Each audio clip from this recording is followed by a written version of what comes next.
করা, রাস্তার ভিতরে টুল বক্স বসানো, কিংবা রাস্তার মধ্যে হই হুল্লোড় ঝগড়া ফিতনা নিজেদের স্বার্থ হাসিল করবার জন্য অসংখ্য মানুষকে জুলুম করা, এটা সভ্য মানুষের পরিচয় নয়, এটা একবিংশ শতাব্দীর সবচেয়ে বড় জালেমের পরিচয়।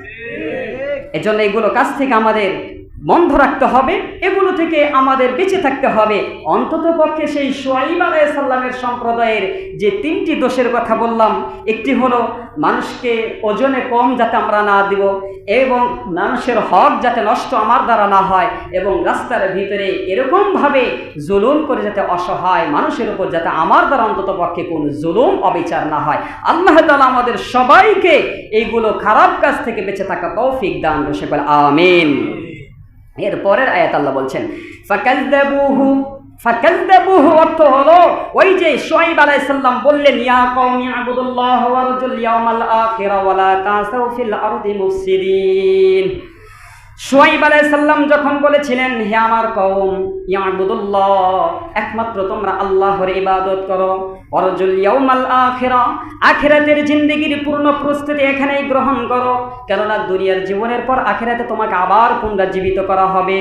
ওয়ালা তাসাউ ফিল আরদি মুফসিদিন সময় থাকতেই তোমরা যে ঝগড়া ফিতনা ফাসাদ আর জুলুম অবিচার করছো, এটা জমিনের ময়দানে থেকেই তোমরা সেগুলোকে বন্ধ করে দাও।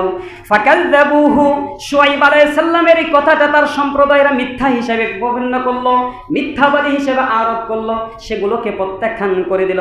আল্লাহ পাক রব্বুল আলামিন বলেন ফাআখাযাতুহুমুর রাজফাতু ফাআসবাহু ফি দারিহিম জাসিমিন।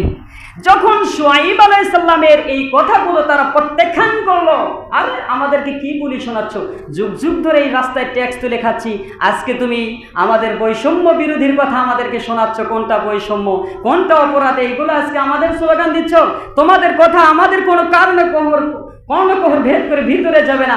ওজনে সেই ছোটকাল থেকে মাপ দিতে কম দিতে দিতে আজকে ব্যবসা এত বড় করছি, আজকে আপনি সঠিক মাপে আর এক শ্রেণীর সম্প্রদায়ের